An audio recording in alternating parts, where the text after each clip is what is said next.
Okay, we are going to start the day off here today at Honda with one of the bikes that has been pretty much one of the most waited for bikes of 2023. Say hello to the baby Africa Twin, or the big Transalp. It's now not a 660 anymore, it is a 750 Transalp, and here it is in the flesh and bones, or the metal and plastic.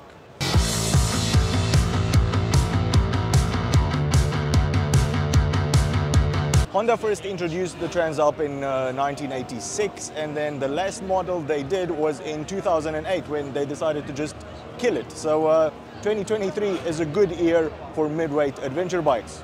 Starting with the engine, it's exactly the same one as on the new Hornet, the 750. Honda claims about 92 horsepower and, let me get this right, 75 Newton meters of torque. It should be a very punchy, lively engine, but without testing it, figures don't actually mean a lot.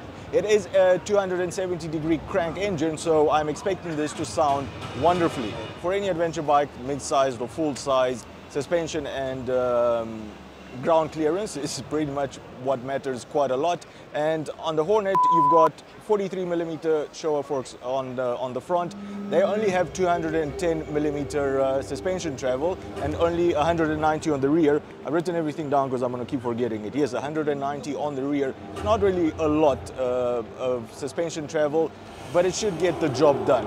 What will get the job done, and what I appreciate from Honda quite a lot for implementing, is that huge 21-inch wheel on the front and the 18-inch wheel on the rear. That's going to make a hell of a lot more difference on off-road than a much higher...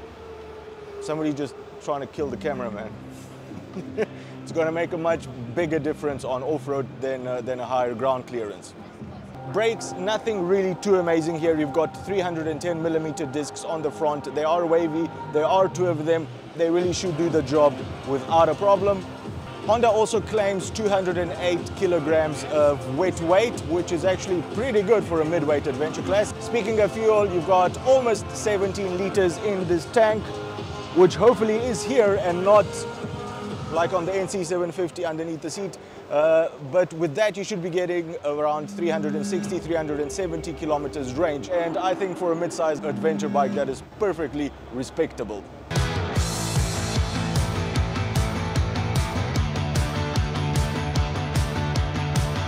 All right, now electronics, and this is again where Honda didn't skimp out, and by skimp out, I don't know if they did or not because we don't know what the price of this bike is, but they have packed it with quite a lot of electronics. Starting firstly, and I think the most important, throttle by wire. I know a lot of you don't like that, but sorry, that's where everything is going nowadays. Throttle by wire also unlocks riding modes. Honda has put 5 different riding modes on the Transalp. 4 of which they've set up. You can adjust them as well, but the 5th one is completely user definable.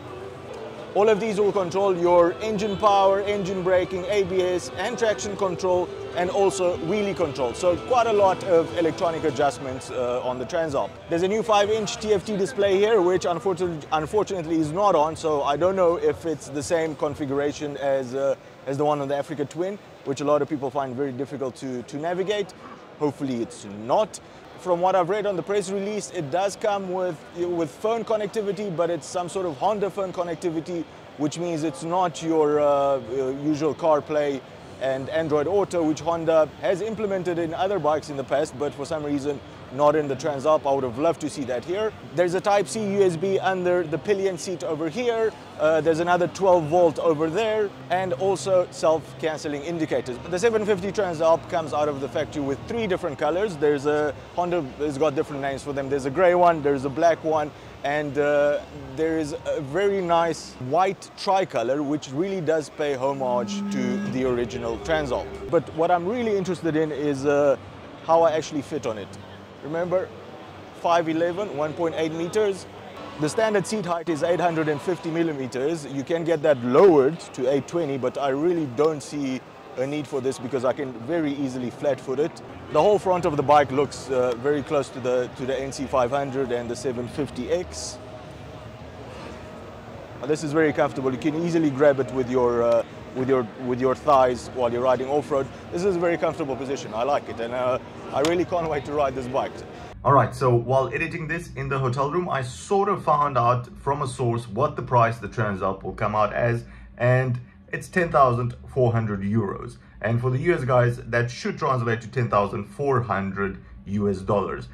That is great value for money. That is really well done, Honda. I mean, compare it to the Tenere 700, for example, which from what I understand, you don't really get in the US. You can't find any in stock. You get a lot of electronics extra compared to the T7. There you get absolutely nothing apart from ABS.